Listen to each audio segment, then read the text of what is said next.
Hey everyone, breaking news right now. 3 girls are missing. I want to go through the article. I'm going to talk about the article, but I also want to, throughout this, my goal is to give you practical tips that I utilized because I was terrified this would happen with my children. But right now, these 3 children, 3 girls are missing.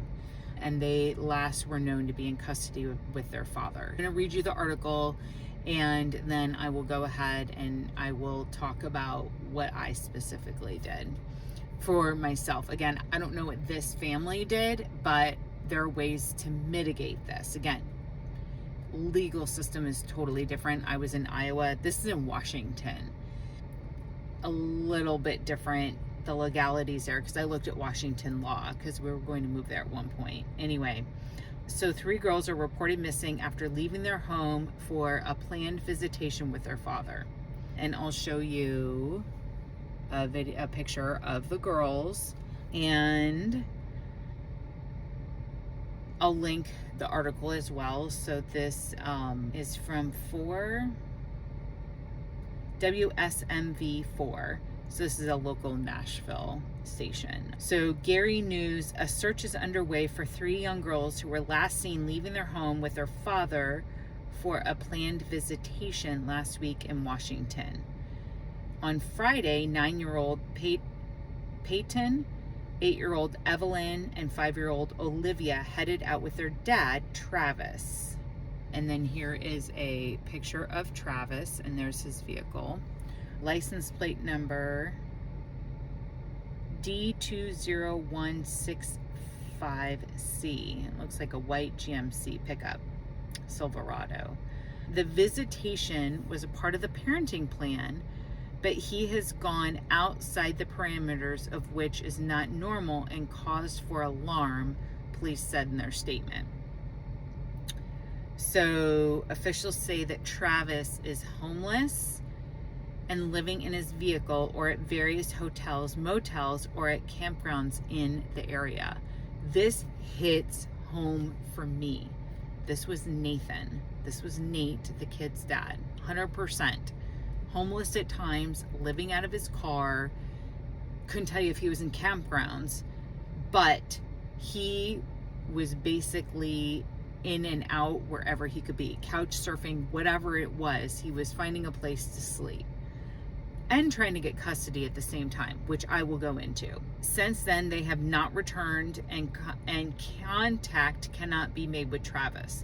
The girls are believed to be missing and unable to return home on their own. Peyton is 4 feet 8 inches tall, weighing about 80 pounds, brown hair, brown eyes. Last seen wearing blue shirt, purple shorts, and pink Nike sneakers. Evelyn is described to be 4 feet 4 inches tall, weighing 50 pounds, blonde hair, brown eyes. And Olivia is 4 feet 2 inches tall, weighing 50 pounds, and has blonde hair and brown eyes. Travis, officer said Travis, their dad, drives a 2017 white GMC Sierra pickup truck with a license plate D20165C.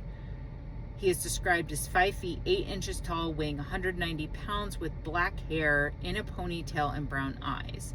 He was last seen wearing a light shirt and dark shorts. The current investigation does not meet Amber Alert criteria. Would love to know what that criteria is, but the situation is being monitored closely. However, Endangered Missing Person Alert has been issued through Washington State Patrol. And this was posted today. Oh, this was last updated 3 hours ago, and it is 4:51 Central Time right now. So anyway, first of all, and this, you know what, this doesn't give any contact. Typically these posts give contact information, and gives you a phone number if you have seen the girls or this person or Travis. It does not. So I would say if you're in this area in Wenatchee, it looks like Washington, if you see the girls, again, there is their picture.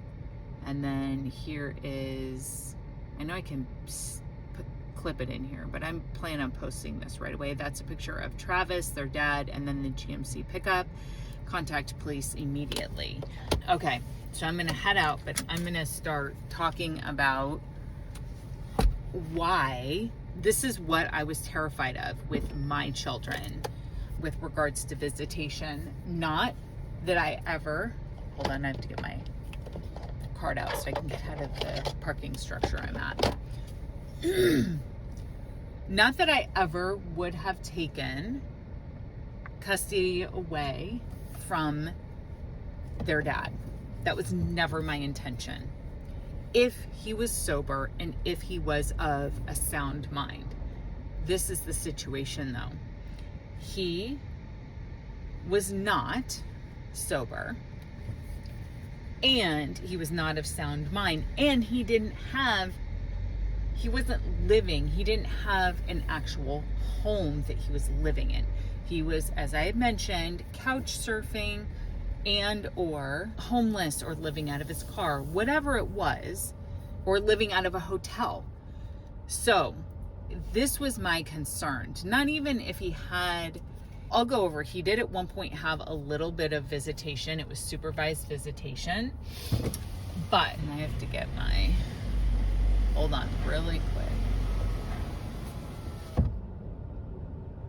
Where do you want to go? Let It Shine. Getting directions to Let It Shine Gymnastics.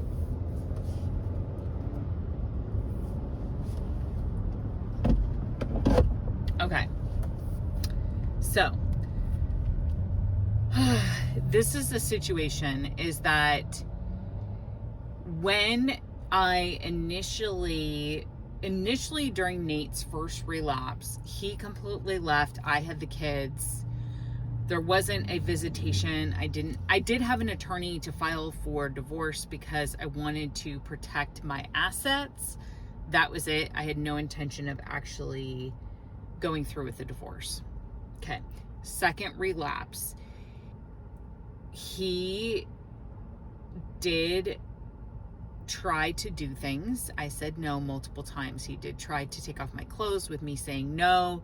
He also, after that, he broke into the house, changed the locks so the kids and I could not get back into the house. I did get a restraining order. So that's probably a huge difference with regards to the case with the 3 girls. I don't know, it doesn't say anything. I've not done any research on it, but with the 3 girls compared to my case. So I did get a restraining order and I was granted full custody of the children, full temporary custody of the children until the restraining order was finalized. With that being said, my attorney at the time, so I filed the actual restraining order. My attorney said, wait to file the divorce. So she said, file the restraining order first, then I will file the divorce. So you file the restraining order, I will come in and I will say I'm your attorney, and then I will file the divorce. Reason being is because, is great legal advice. Reason being is because initially, when you file for the restraining order, if my attorney would have done it and then actually filed the divorce, it would have looked like I would have wanted to win the divorce with this restraining order, if that makes sense. So that's why my attorney wanted me to initially file the restraining order, not the divorce, file the restraining order. Then she entered herself as my legal counsel, and then she filed the divorce. The reason also why we didn't do the divorce first is because a lot of times when people file divorce, then they try to do the restraining order, and again, it's frowned upon with a judge because it looks like you're trying to go through a custody battle. And I actually had a friend who dealt with this. She did the divorce first. She was in a different state, did the divorce first, and then the actual restraining order, and it has been costly, number one, and it's been really difficult to get custody of the kids, even though he has abused the kids. So now, with that being said, the custody initially, when in Iowa, This was all in Iowa, followed under Iowa law. When the initial order or restraining order, they call it an order protection, restraining order is filed, it is temporary. So it's automatically issued right there. The judge, you go into the courthouse, you file it, the judge automatically rules on it. With that being said, it's temporary, and then there is the other person has to get served the documents. Once they are served the documents, then a court date is set for the order of protection or restraining order to be final and or updated. Okay, so within that time frame, it was really hard. Somebody who is homeless, somebody who lives out of their car, it's really hard to actually serve them with something unless you know where they are all the time. So it took a while to track Nate down. With that being said, once he was tracked down and once he was served with the restraining order, by that time and then the court date, by that time, actually, I'm going to take it back. The first court date, he wasn't 100% intoxicated. My attorney, this is why it's so good to have a good attorney. My attorney at the time said, this judge that rules over cases like yours typically will rule in favor of the man. So she said, whatever we can do to extend this and get a separate attorney, I highly recommend we do it. So during trial, and it was all virtual because we were still dealing with COVID, during trial, Nate was talking so much, and we only had 30 minutes for this trial. Nate was talking so much, he ran through the time, which then the judge had to go ahead and reset the date. So that was in our favor, but again, the restraining order was just temporary. Then once we got the next date, which again, you have to have your, okay, when you get the next date, it has to be agreed upon with your attorney, and then his attorney. Nate had an attorney as well. I don't know how he afforded one, but anyway, he had an attorney as well. And so with that being said, it was pushed out a little bit. And then by that time, Nate ended up getting sober. He was sober, he was attending a 12-step, and he had signed up to go into a treatment, like a long-term treatment facility. And so with that being said, those are very positive signs to a judge, and his relapse wasn't very long. And so my attorney was very concerned that he was going to get part custody. So she and I were looking at how to mitigate this. And what we did is we agreed. So instead of going to court again, we agreed on doing, with his attorney, we agreed on doing supervised visits once a week for an hour. And then I had to pick who would actually supervise the visits. There still was a restraining order against he and I, so he and I could not talk, but all visits were actually supervised. So with that being said, I would go and drop off the kids. He had to wait until I left, and then he would go and actually spend the time with the kids. It's difficult, honestly, because you have to schedule everything and find somebody every week, etc. However, this never left Nate alone with the kids, because, prime example, going back to this article, these 3 girls are missing. If he ever had time alone with the children, I guarantee you I would never have seen them again, because Nate's relapses are so incredibly bad. He would take the children and guarantee you he would lock himself in a hotel room, and I would not see them. And they were so young at the time, there's no way they would have gotten out of that hotel room by themselves. Hannah was, second relapse. So first relapse, she was 3 months old. Second relapse, was it before her second birthday? I think it was. It was right after her second birthday. So she was 2. Danny was 3. This was right before his 4th birthday. That being said, he didn't have food for the children. He didn't have anything for the children to be safely tended to. Now, we did those supervised visits, and then, long story short, we went to counseling, we reconciled, etc. Sorry. He was a good, 8 months sober, 9 months sober. I can't really remember. He'd been sober quite a while. Okay, now let's fast forward to the second restraining order I received after this was his fourth or fifth, it was his final relapse. And so this is where, actually, hold that really quick, because before I get into that one, I do want to mention, with regards to the second restraining order, okay, he did have supervised custody, right? Now, with regards to a restraining order, this was good for a year. Now, I also, because he relapsed one time, I said, if you relapse again, I'm filing for divorce, and I'm not dropping the divorce, I'm going through with the divorce. Okay. Once a divorce is finalized, whatever is said in the divorce regarding custody, that will supersede any restraining order in Iowa. So he had his supervised visits happening.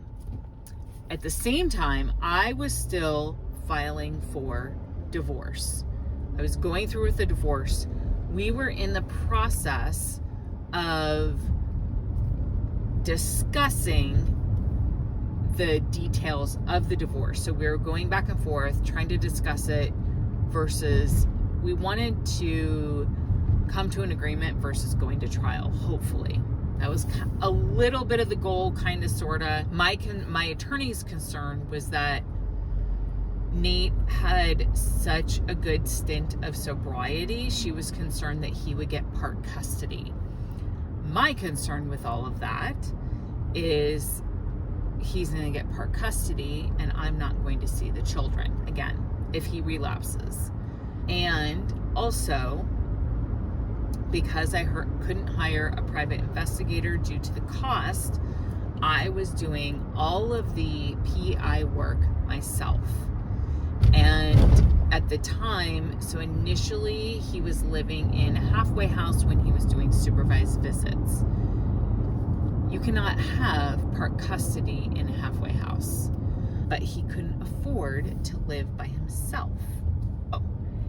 He decided to move in with a person called Jason Doty. Now, I found out, the reason why I know this is because I hacked into his phone, and I got into the back end and got all of the Google data. Actually, I didn't hack into his phone. I hacked into his Google account, and I got all of the back end data for his Google account that showed location. It showed what he searched on the internet. It showed, I also was in his Facebook, so I saw his messages on Facebook. I saw everything. Timestamps. When he woke up, got into his phone, I knew it. Okay, through that investigation, I found out he was spending a lot of time with somebody named Jason Doty. Now, I didn't know who the person was because obviously Google doesn't tell me, but I was able to pinpoint the address with regards to where Nate was spending his time. Then I went, Scott County Assessor in Iowa, you can find out who owns homes through the Scott County Assessor's website. So I went to the Scott County Assessor's website, and that's where I got the name Jason Doty. From there, and granted, so this is a long process that I have to actually go through because I had to sync and look at how many times he went to this address, and then I realized he is there more frequently. And then I realized he has moved in there because his location was not changing. So with that being said, I realized he's at this person's house. In the meantime, he sent photos to my attorney with regards to where he wanted to have the children living to get supervised visits. Okay, remember that. Now, let me get back to Jason Doty.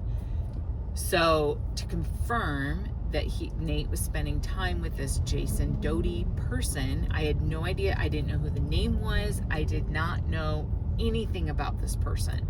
Didn't know about the house other than it was deeded in Jason's name.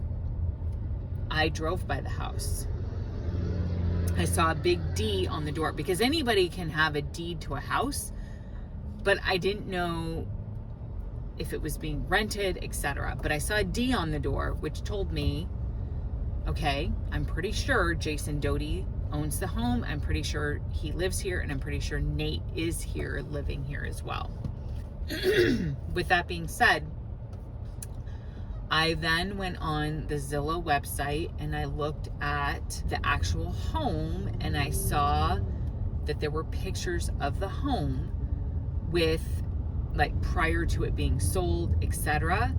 And then I did see pictures. I'm trying to think if they were on the actual Zillow website, because the house next door was for sale. So I was able to get some pictures of the house because the pictures next door showed some of the pictures of Jason Doty's home.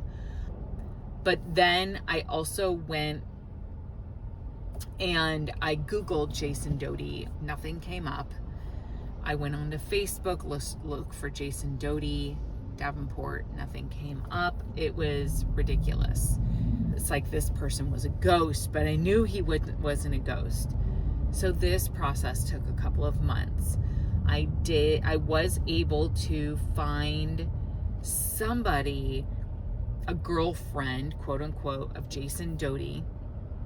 And she had posted pictures, not of Jason, but just in general of the house.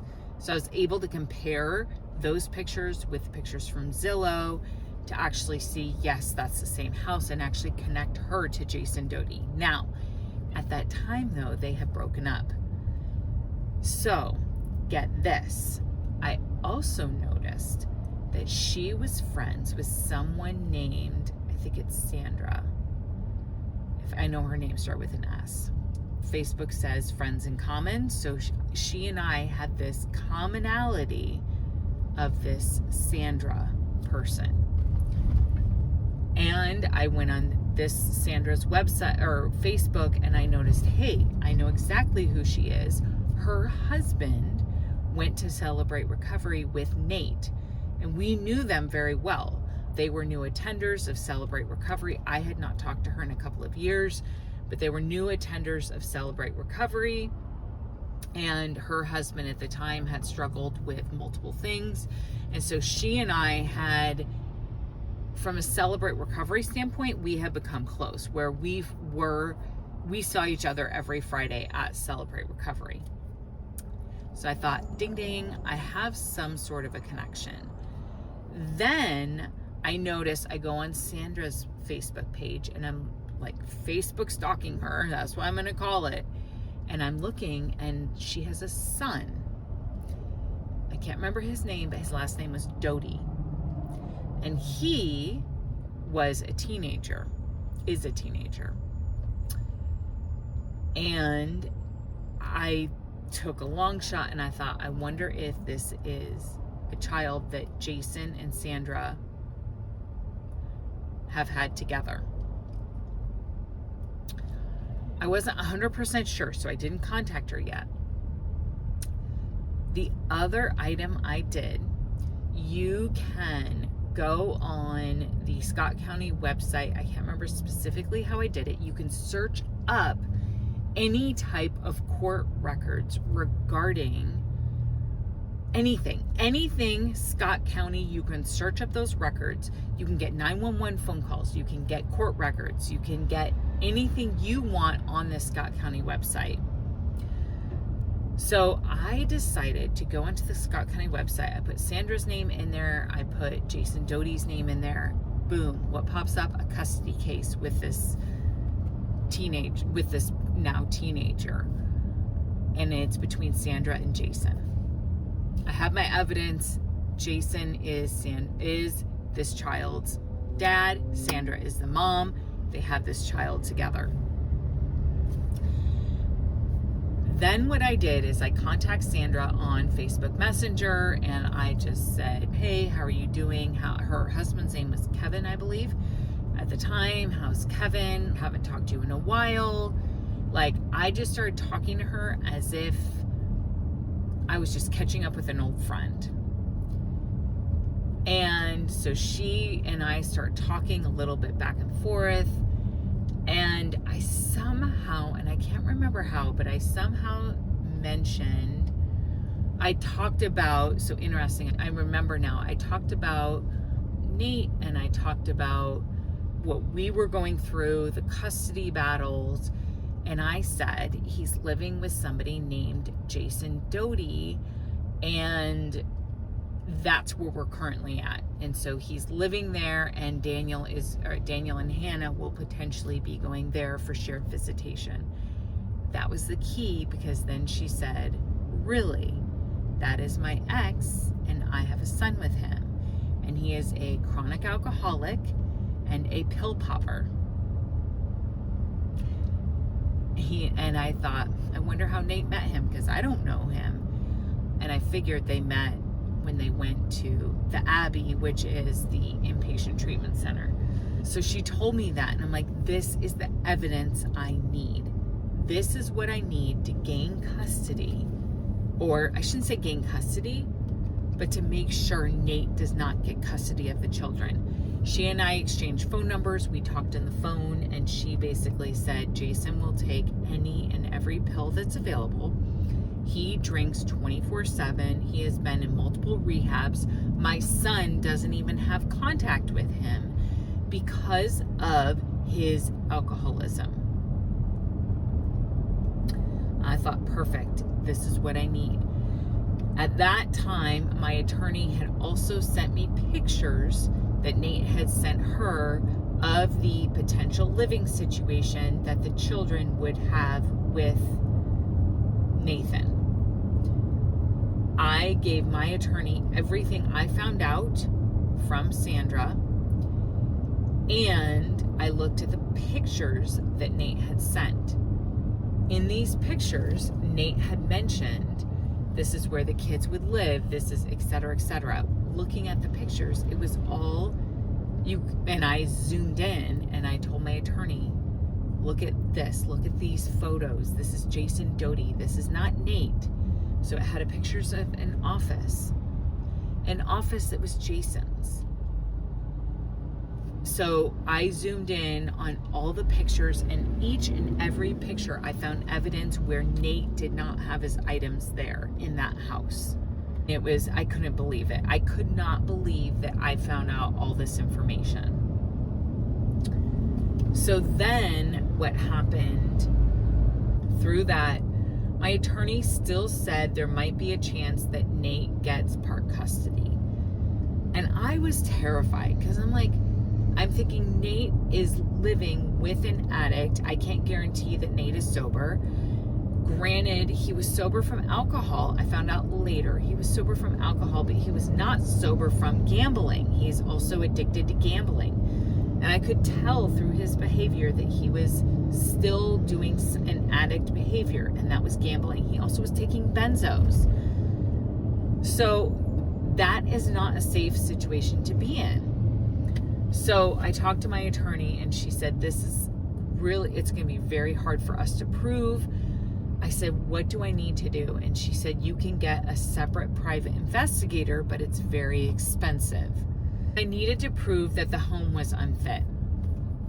So anyway, with that being said, then came the time where we also had to go and relook at our restraining order and the custody within the restraining order. And I said, what if we have it to where Nate and I can communicate. With the restraining order, he and I can communicate via text and phone regarding the kids, because I knew he would be able to open up and talk to me. We revised the restraining order. He still had supervised visits. The only difference was that he and I could actually communicate. Within about a week, he opened up to me, and I had evidence, text evidence, that I played everything. I want to make sure, what are the living arrangements? What's the situation of the home? I see that and I earned his trust. I really want to make sure that we can spend more time as a family. Let's go to church together. Let's go to celebrate recovery together. There are police officers there. I'm willing to revise the order of protection to where you can have visitation at church. Like, I'm doing all of these things. And I said, my concern is the living situation, because I'm concerned with what you are stating. This is what you're stating, that you are in this house. And then I was getting at, can we live there as a family?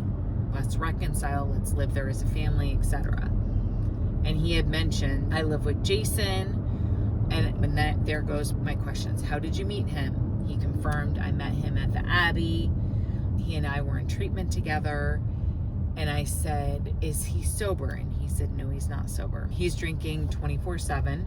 And Nate said, I'm trying to really control his alcohol consumption. Then as we talked more and as time went on, meaning time as in days, weeks, Nate said, Jason is verbally abusive. I am really concerned. I don't want to be here. Because what was happening is Jason's alcoholism was increasing. His drinking was increasing. And he wanted control over so many different things. He wanted control over Nate. At least this is what Nate was telling me. I have no clue.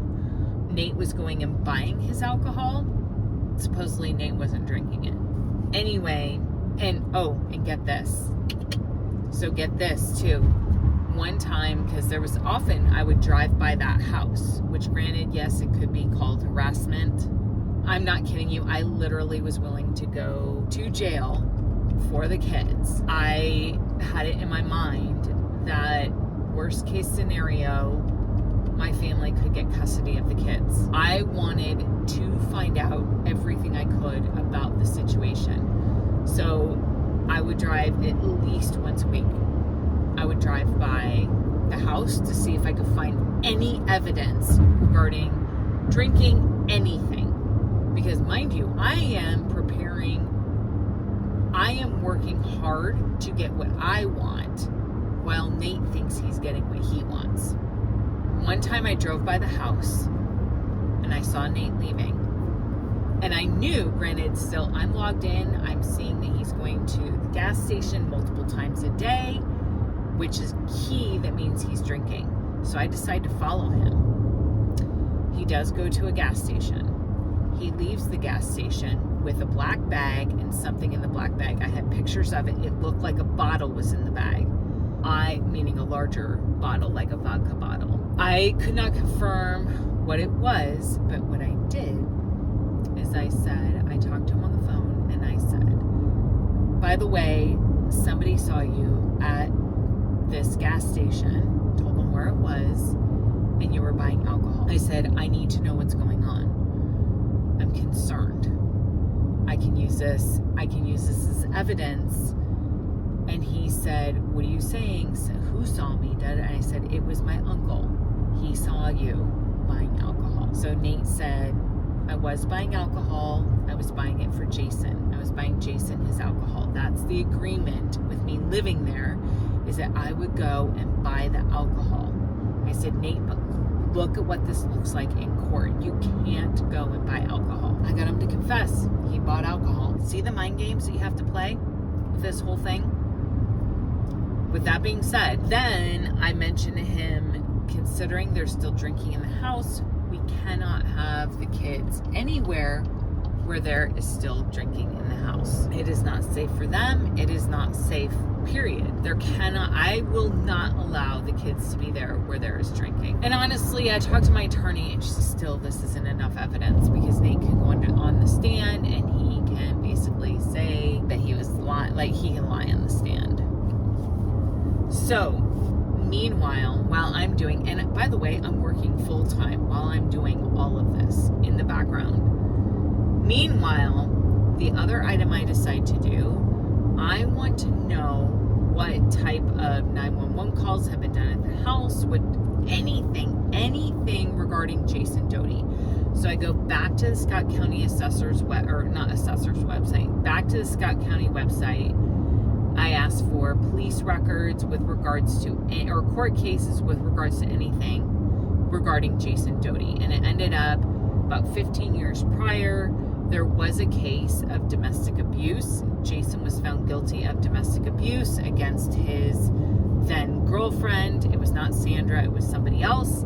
He also was found violating that. There was an order of protection. He was found in violation. Then it ended up, there were multiple phone calls, and I received the information. I also found with that there were multiple times that the police was called to the house, and I could see the 911 records, and it was because of Jason and his drinking. That evidence, his mom had called the police multiple times. She was concerned for his safety, etc., and he was found unresponsive. And then there were 911 calls with regards to EMS, medical professionals getting there and taking Jason in because he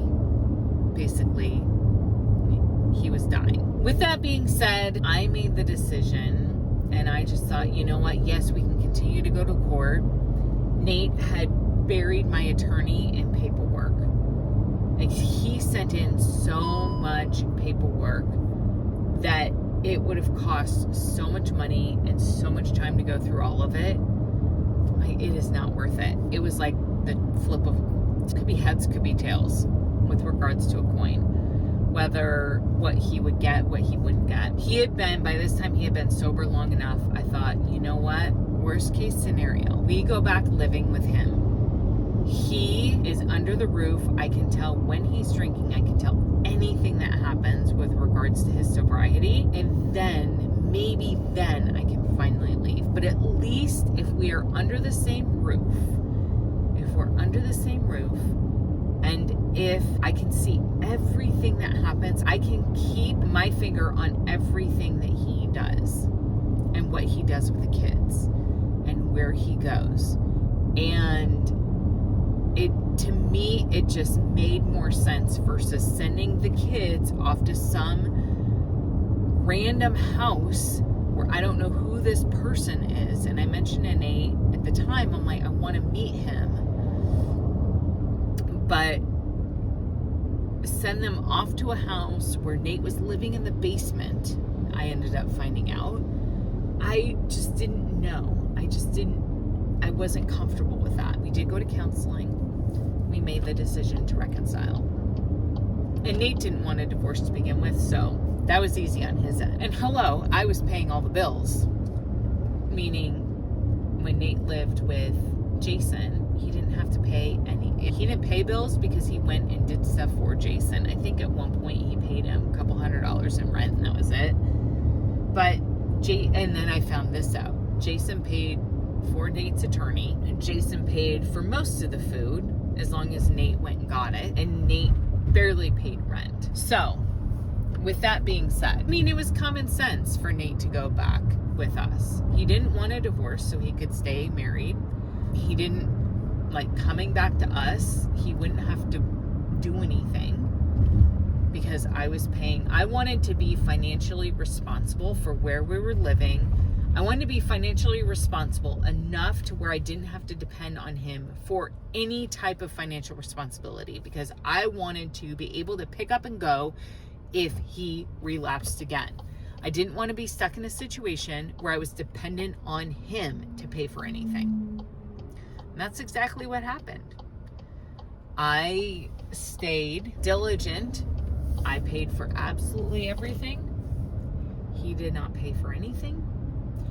And I just waited. I sat and waited for that next relapse to happen. And with that relapse came him hitting me with a car. And then I got full custody of the children. Through the second restraining order, I got full custody. I did receive full custody of the children. And then with regards to the state that we moved to, because we moved to Tennessee, Tennessee does not allow anybody to abuse their wife, meaning if you were found guilty for domestic abuse, which Nate was, if you're found guilty for domestic abuse, any case, custody case with regarding children, you will lose custody. You don't have any rights. As soon as you're found guilty for domestic abuse, you don't have any rights to your children, period. You lose all your rights in Tennessee. Prime example of any time you are dealing with any type of a custody case, do your research, get a very good attorney if possible. I was very blessed. My dad paid for my attorney the first time. The second time, I had a very good friend who actually gave me a deposit for the attorney. And from then I was just going to use my stocks to pay as soon as I had stocks that were vesting for the company that I work for, and I was going to use stocks to pay for it. So that being said, do your research, get a good attorney, and do what you can to protect your children. I knew that if Nate ever had custody of the children, I knew that I would never see them again. If he relapsed, or if he was in a mood or whatever it was, I knew I would lose the children. Not in a court custody case. I knew I would lose the children, meaning I knew he would run away and take the children, and I would never see them again. And I probably, if I ever did, and if they were ever found, they probably would either have been severely abused or so malnourished they were not alive. Because Nate did not even feed himself. I can't even imagine, cannot even imagine what the kids would have lived in a feces, urine, vomit covered hotel room with no food, and the only thing to drink in there was alcohol. And I guess water from the faucet in the bathroom. Imagine putting children in there. And that's what I would have had to take time to find them, because this last relapse, he got smart. And he hid with everything in him. He hid. And I could not find him because I unfortunately told him how I found him initially. And see, he knew how to go into the back end and delete everything out of his Google. Bottom line, know your rights. Know your kids' rights. Get an attorney. And do what you can to protect those children. You never know when you might never see them again. I'm going to pray for those children tonight. I'm going to pray for the family. I'm going to pray that she gets those children back. And pray they're found safe. And pray they're healthy. The legal system is so convoluted, depending on what state you're in. It is so messy, and it literally is the most difficult thing to navigate, where it does not give you, it is not supportive for somebody. In my situation, it wasn't supportive. That's why I had to go through all the legal loopholes that I did in order to get custody of the children. I had to do everything possible. I had to, when we were moving, when my job said you have to return to the office or you don't have a job, I had to research every state and research the legalities of every state with regards to divorce, custody. I had to look at every aspect and say, where does it make sense for us to move? That's the kind of stuff you have to do in order to protect your kids. It is so incredibly difficult, but it can be done. Trust me. I will share more later. I have to go get my kids from gymnastics. Let's all tonight, let's pray for this family. Let's pray for these girls. Let's pray they're found safe. Let's pray for their safety. Let's just pray that the system follows through for them, because we don't know what the outcome will be, but we know the person that does know the outcome. Let's pray.